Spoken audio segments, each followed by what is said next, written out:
नमस्कार, मैं ऋषभ शर्मा और आप देख रहे हैं आचरण न्यूज। आइए जानते हैं आज कुछ बड़ी खबरें। ग्वालियर पुलिस की बड़ी कार्रवाई, गांजा तस्करी के आरोप में 3 गिरफ्तार। फाइनेंस कंपनी से की धोखाधड़ी। ग्वालियर आए उच्च शिक्षा मंत्री इंदर सिंह परमार। अवैध रेत खनन पर कार्रवाई, ठेकेदार के दबदबे से सवाल उठे। 17 वर्षीय छात्रा को ब्लैकमेल कर लूटे 4 लाख रुपए। आइए जानते हैं इन सभी खबरों को विस्तार से। ग्वालियर पुलिस की बड़ी कार्रवाई, गांजा तस्करी के आरोप में 3 गिरफ्तार। 21 किलो गांजा किया गया बरामद। ग्वालियर के झांसी रोड पुलिस ने गांजा तस्करी के मामले में 3 आरोपियों को गिरफ्तार कर लिया है, जिनके पास से 21 किलो से अधिक गांजा बरामद हुआ है। यह तस्कर कैंसर पहाड़िया क्षेत्र में किसी का इंतजार कर रहे थे, तभी पुलिस ने उन्हें चेकिंग के दौरान रोक लिया। तलाशी में तीनों के पास एक पिट्ठू बैग मिला, जिसमें करीब 16 पैकेट गांजे के थे। गिरफ्तार किए गए आरोपियों में एक युवती भी शामिल है, जो झारखंड की निवासी बताई गई है। बताया गया है कि चिनौर का एक युवक झारखंड में काम करता था, जहां उसकी पहचान युवती से हुई थी। युवक ने युवती को किसी तरह तस्करी के धंधे में शामिल कर लिया और दोनों मिलकर गांजे की तस्करी करने लगे। पुलिस ने इन तस्करों के खिलाफ NDPS एक्ट के तहत मामला दर्ज कर कार्रवाई शुरू कर दी है। बरामद गांजे की कीमत हजारों रुपए बताई जा रही है। पुलिस अब पता लगाने में जुटी है कि ये गांजा कहां से लाया गया और इसके वितरण का नेटवर्क क्या था। ग्वालियर पुलिस द्वारा लगातार नारकोटिक्स के तस्करों के विरुद्ध कार्रवाई की जा रही है। उसी क्रम में जो है कल झांसी रोड पुलिस को सफलता प्राप्त हुई है। झांसी रोड पुलिस कैंसर पहाड़ी पर भ्रमण के दौरान मुखबिर द्वारा सूचना प्राप्त हुई कि 3 लोग जो हैं, एक उनमें 3 लोगों में एक युवती भी थी, ट्रॉली बैग में जो है अवैध मादक पदार्थ लेके जा रहे हैं। सूचना पर उनको NDPS के प्रावधानों का पालन करते हुए उनको रोका, चेक किया। उनकी ट्रॉली से जो है करीब 21 किलो 350 ग्राम गांजा ट्रॉली बैग में 16 पैकेटों में मिला, जिनको विधिवत जब्त किया गया। 8/20 NDPS एक्ट के तहत तीनों आरोपियों को गिरफ्तार किया गया और आरोपियों से पूछताछ की जा रही है। इसमें जो युवती है वो झारखंड की निवासी है और इसमें जो एक युवक है, यहीं का चिनौर का राणा है, वो दोनों वहाँ पे साथ में काम करते थे झारखंड में। तो उसके कहने से वो आई थी और इनसे जो पूछताछ की जा रही है कि गांजा कहाँ से लाए थे और कहाँ ले जाए। फाइनेंस कंपनी से धोखाधड़ी, फर्जी गारंटी पर लोन लेने वाले दंपत्ति के खिलाफ पुलिस ने किया मामला दर्ज। ग्वालियर में एक फाइनेंस कंपनी से लोन लेकर धोखाधड़ी करने का मामला सामने आया है।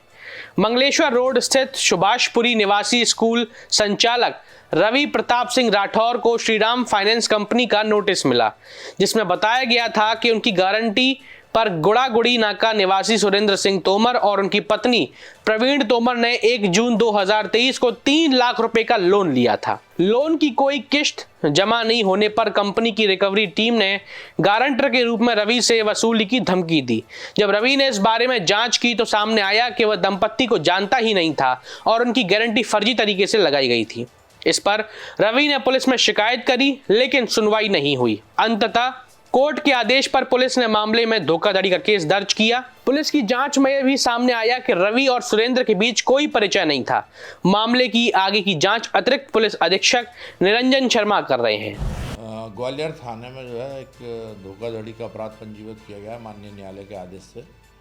फरियादी जो है रवि प्रताप राठौर है, उनके द्वारा माननीय न्यायालय में एक प्राइवेट वाद लगाया गया था कि उनके नाम से जो है फर्जी लोन लेकर उनको गारंटर के रूप में लिया गया था। लोन लिया था सुरेंद्र तोमर और उनकी पत्नी प्रवीण तोमर ने 3 लाख रुपए का श्रीराम फाइनेंस कंपनी से लोन लिया था। और लोन जब जमा नहीं किया इन्होंने तो गारंटर को फाइनेंस कंपनी ने नोटिस दिया। तो जब इन्होंने वहाँ जाके पेपर देखे तो इनके द्वारा ना तो अपने पेपर ना तो उनको जानते हैं जिनने लोन लिया था और ना उनको कभी पेपर दिया इनने। तो इस बात पर से जो है इन्होंने माननीय न्यायालय में वाद लगाया था और न्यायालय के आदेश से अपराध पंजीबद्ध किया गया है और इनके प्रकरण में विवेचना की जा रही है कि इनके जो फर्जी दस्तावेज लगाकर गारंटर के रूप में जो लोन लिया गया, इस संबंध में विवेचना की जा रही है।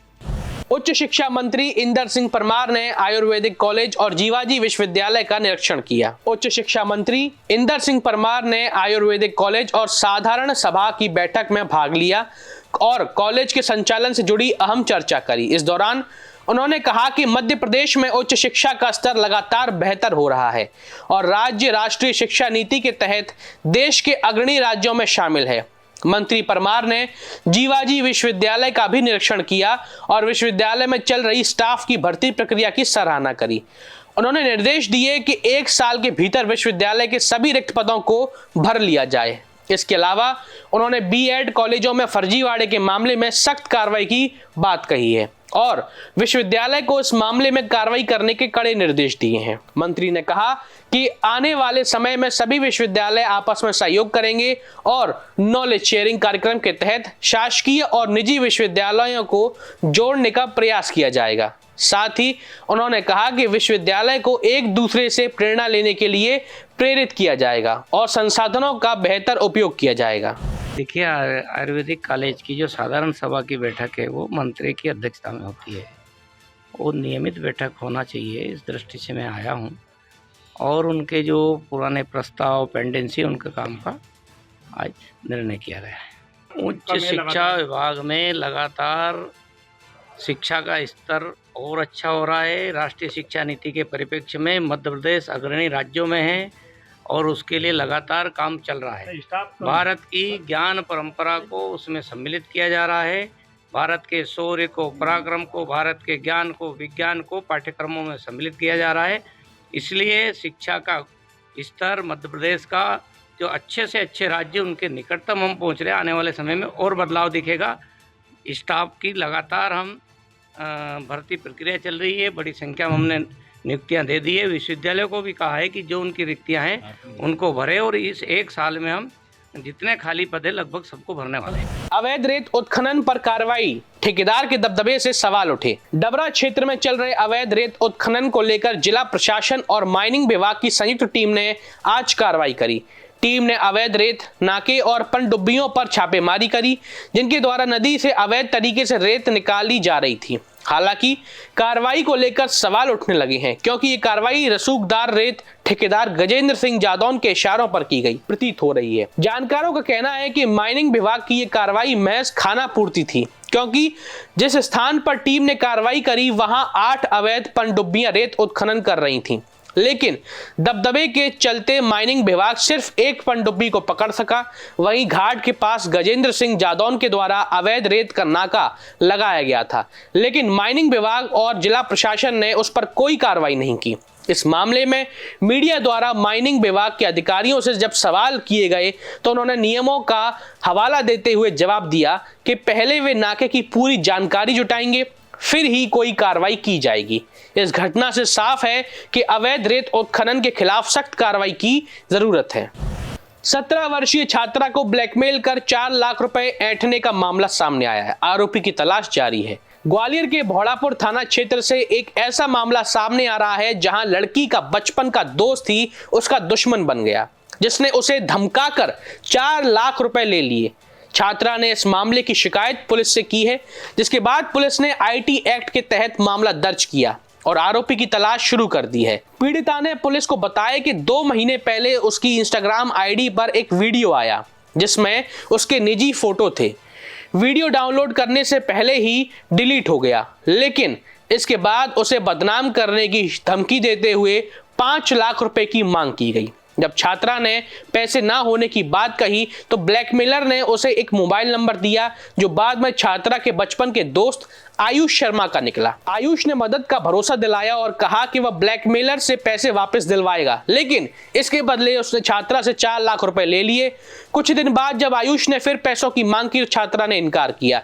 इस पर आयुष ने खुलासा किया कि वह ब्लैकमेलर था और वीडियो भी उसी ने शूट किया था। छात्रा ने परिवार को सारी घटना बताई, जिसके बाद मामले की शिकायत भोड़ापुर थाना में दर्ज करवाई गई। इसके मामले में एएसपी निरंजन शर्मा ने कहा कि आरोपी की जल्द गिरफ्तारी की जाएगी। भोड़ापुर थाने में एक 17 वर्षीय युवती द्वारा रिपोर्ट दर्ज कराई गई है कि उनके एक पूर्व से परिचित युवक था।